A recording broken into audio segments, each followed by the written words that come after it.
And we're joined now by New York City mayoral candidate Shaun Donovan. Mr. Donovan, thank you so much for joining us today. It's so great to be with you, Lynda. Thanks for having me.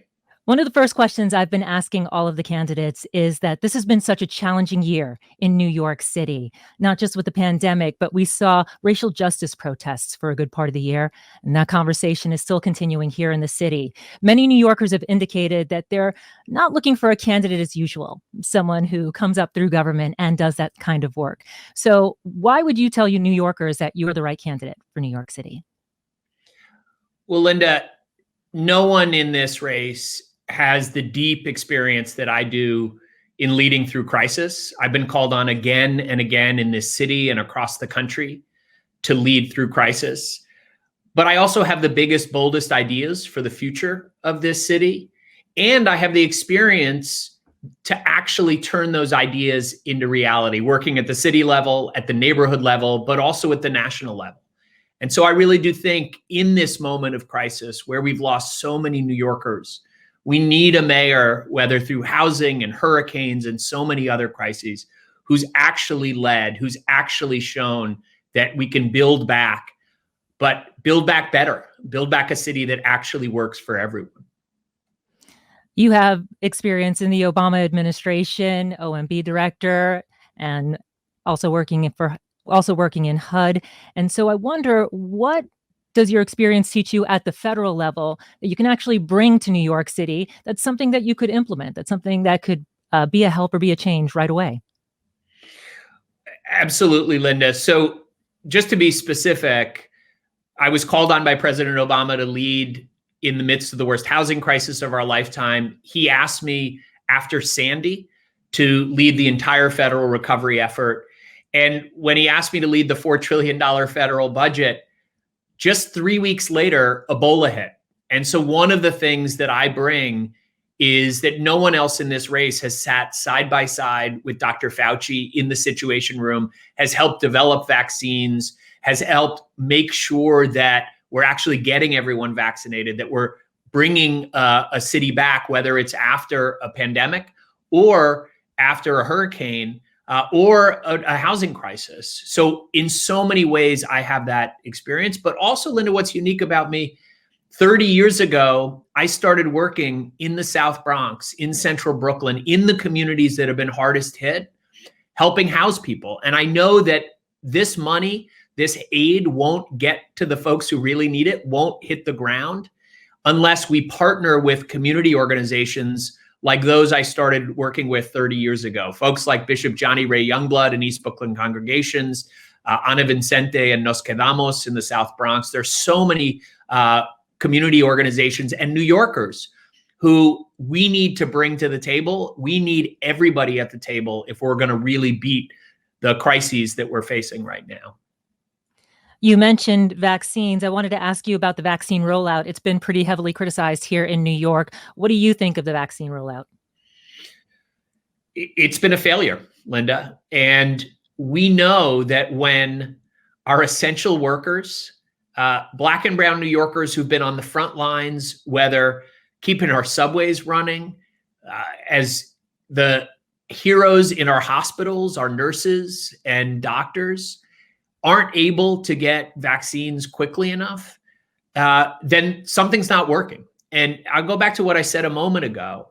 If we'd actually built the vaccine rollout by working with the trusted messengers in communities, that a senior who doesn't know whether the vaccine is safe for them, maybe doesn't speak the same language, or isn't close to a hospital where they can get it, if we'd had trusted partners like the ones I've worked with for the last 3 decades, reaching out, if we'd had mobile vaccination sites that went to the places where New Yorkers needed to get those vaccines, we would have had a different outcome. And that's, again, what I've learned working through and leading through crisis after crisis, is that you got to go to where the people are and you got to work with the trusted partners who will actually get the message that these vaccines are safe.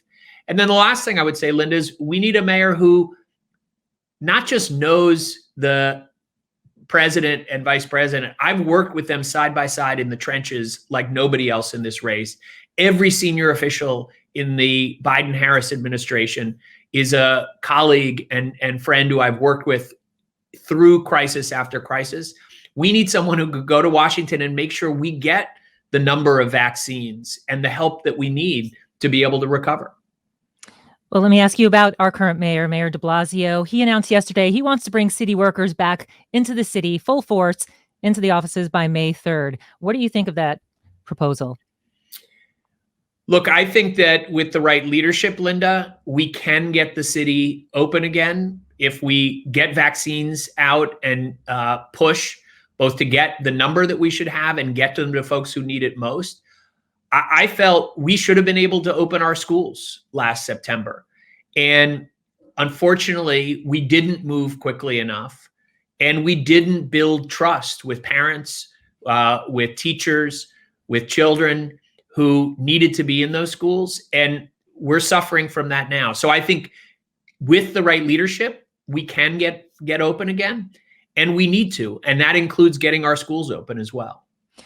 Opening schools is a challenge, though, for the mayor, for whoever the next mayor might be as well. If you're talking about building trust with the teachers' unions, who have been very vocal about reopening or not reopening schools, with parents, many of whom parents and students of color are opting not to go back to schools.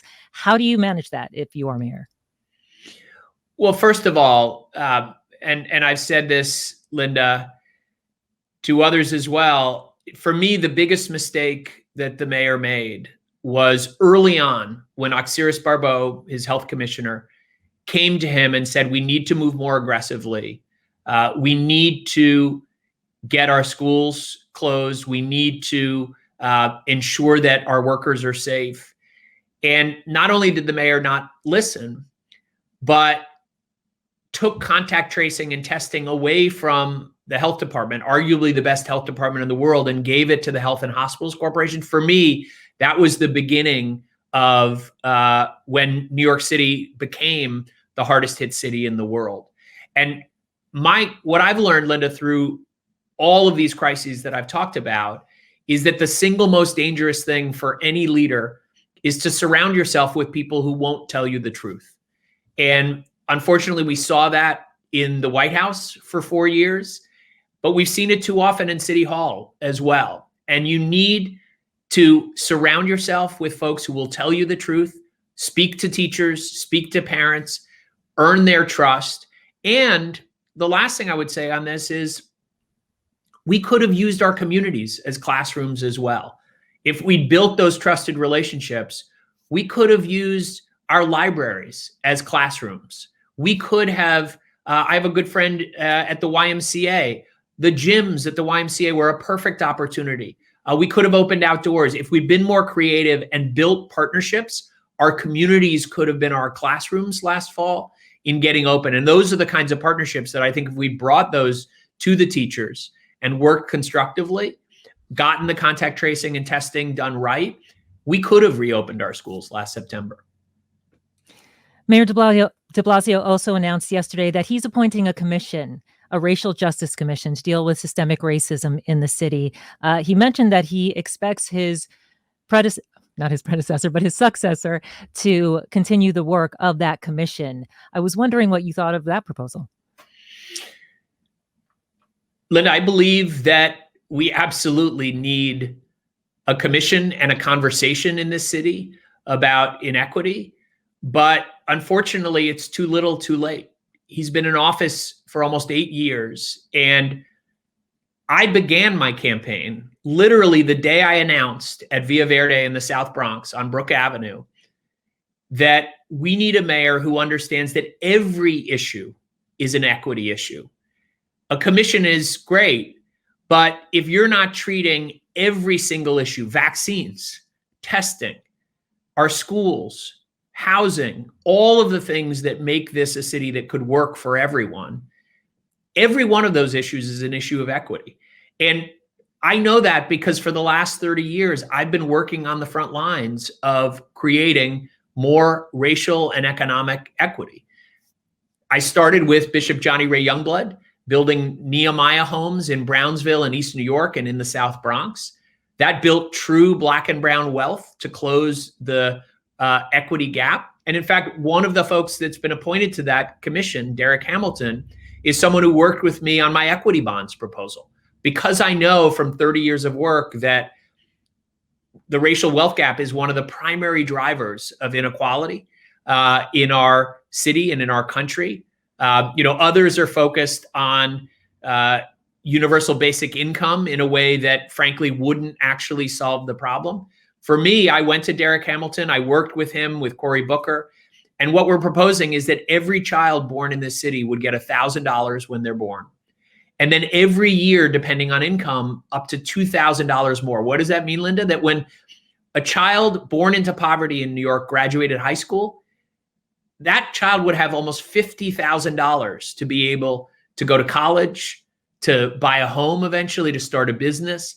Nothing would be more powerful than equity bonds in fundamentally changing the racial gaps in our city. And that's why it's something that I've put at the center of my campaign. And of course, I want to ask you about housing equity. There is an affordable housing crisis in New York City. What is the priority for you of the first one or two things that Mayor Donovan would get done to address affordable housing? Well, Lynda, first of all, we have to recognize that we're literally on the verge of the worst eviction crisis in our lifetimes in this city, because COVID has been so devastating, particularly to low-income New Yorkers. We have millions who are on the verge, if we don't get help to them quickly, of ending up in our shelters, on the streets. And so that's job one. And I would work very closely with President Biden, Vice President Harris, all the leaders in Congress, just as I did, even as a candidate, Lynda. I was asked to go testify in Congress last summer about how we should solve this problem. I called before any other candidate for extending the eviction moratorium. And I worked over the last few months to get almost $50 billion in rental assistance to New Yorkers and to other folks around the country. That is based on an effort I developed in the wake of the Great Recession when I was housing secretary, called Homeless Prevention and Rapid Rehousing, that gets quickly to families, partnering with local community organizations to help them stay in their homes. That has to be job one for the next mayor. There are many other things. Solving homelessness, which is something that I led the national strategy on. We made dramatic progress. Think about this, Lynda. In 80 cities and states, we ended veteran homelessness, not reduced it, but ended it. And that's something we could do here if we had the right strategies. And we have to preserve our public housing and fix it up so that the almost 500,000 New Yorkers that live in public housing, more people than live in the city of Atlanta, actually get the decent, safe housing they deserve. We did a report here that I think was, striking to so many everyday New Yorkers, which is that the essential workers here in New York City, the average salary made by an essential worker, the people who have been keeping us safe and the city going during this whole pandemic, is $56,000 a year. The website Street Easy, which lists apartments and homes, did an analysis that showed that an essential worker can't afford 96% of the listings on that website. How do you begin to address the problem of New York being affordable for New Yorkers? Well, Lynda, we have to create more affordable housing, and we need to do that with more help from Washington, D.C. I worked with President Biden on his proposal to make sure that every New Yorker who's eligible for housing assistance could actually get it. Right now, it's only 1 out of 4. And that needs to change. Nobody's in a better position of any of the mayoral candidates to be able to work with Washington and get the help that we need there. But we also need to be building more affordable housing. And unfortunately, we've had a system where only certain communities have been asked to participate. I have a plan that would ensure every community is part of the solution, whether it's small scale accessory dwelling units in the lower density parts of our city, where we want to preserve that character, but also making sure that every community, especially those that have the most opportunity, the best schools, the most access to healthcare, the ones that are what I would call 15-minute neighborhoods, where everyone has within 15 minutes of their front door what they need for opportunity, that we're building more affordable housing in those communities as well. When you say 15-minute all of us neighborhoods, can you explain what would be within that 15 minutes for neighborhoods? Yeah, absolutely. Look, most New Yorkers know what that means because that's what they aspire to in their neighborhoods. And here's what I mean, Lynda. Within 15 minutes of your front door, every New Yorker should have not just a great school for your kids and a job that sustains your family. You should have transportation that gets you around the city quickly.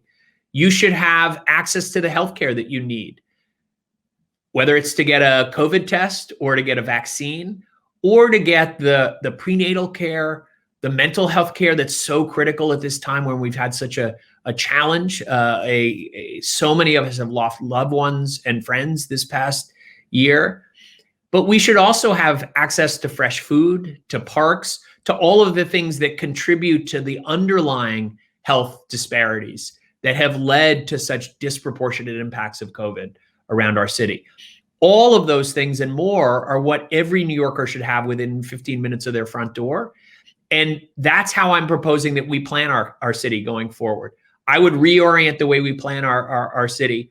You may not know this, Lynda. I actually studied housing and architecture and planning. And I've always believed that we've got to build our neighborhoods according to our values. And that means really ensuring that every New Yorker has within 15 minutes of their front door everything they need to succeed. Because you know what, Lynda? Right now, we can predict the life chances of a child, even the life expectancy of a New Yorker, by the zip code they live in. And that's wrong. We have to change that. I have a question for you about Governor Cuomo.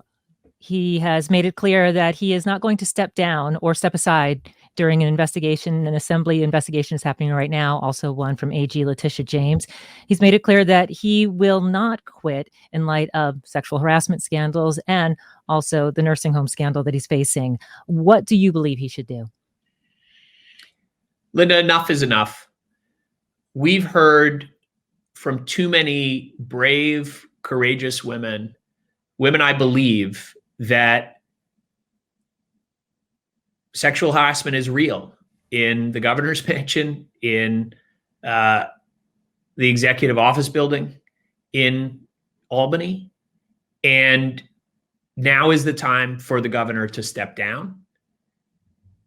If he won't, then we need to move forward with an impeachment process. But enough is enough. I've been deeply moved and angered by the stories that I've heard. And as I said, Lynda, I believe them. And it's time for him to resign. Before we wrap up, I want to ask you, you've been campaigning essentially the entire time during a pandemic. You declared your candidacy in February of 2020. That was exactly the right timing at the beginning of the pandemic. I wanted to ask what campaigning is like and what trying to talk to people out in communities is like while this is going on. Lynda, you know, one of the reasons I got started in working on housing and rebuilding neighborhoods in the first place is the power of working directly in communities to make a difference in their lives in a way that you can really touch and feel. And what's so powerful about campaigning for mayor, especially in a moment like this, is that you hear over and over again the hopes, the dreams, the fears of New Yorkers at a time when those fears are real. And I have deeply missed, particularly through the winter, when cases rose, when the weather got colder, it was harder to be outside. I have missed being out and really hearing those stories, engaging with New Yorkers. And I will say, like so many New Yorkers, this beautiful weather we had the past week, that sense between the vaccines and spring arriving, that there is a light at the end of the tunnel, that we can begin to get back out. I've been out petitioning in Brooklyn, in Staten Island, in every borough up in the Bronx yesterday. And it's powerful to feel the sense that New Yorkers understand this is the most consequential mayoral election of our lifetimes because New York faces so many challenges. And to hear the hopes, the dreams, the ideas of New Yorkers for the future of this city. And I've incorporated all those. As you know, I released the most comprehensive plan of any of the candidates. It's right here. It's my plan for the city of New York. And I really believe that it's the best plan because it reflects those voices, those people that I've heard around the city this past year. Anything you wish you could be doing if the city was more open in your campaigning? Well, I'll tell you this, Lynda. My older son is a soccer player. He's captain of his college team. He's a senior in college this year. Excellent. And his whole semester, his whole season was canceled. And so the thing I missed most this past fall was being on the sidelines cheering him on. So I do think about that some days, but he'll be back at it. Like all of us in New Yorkers, we're tough. When we get knocked down, we get back up and we keep going. And that's what New Yorkers are going to do. Shaun Donovan, candidate for New York City mayor, thank you so much for spending this time with us. Thank you, Lynda. Such a pleasure to be with you. We appreciate it.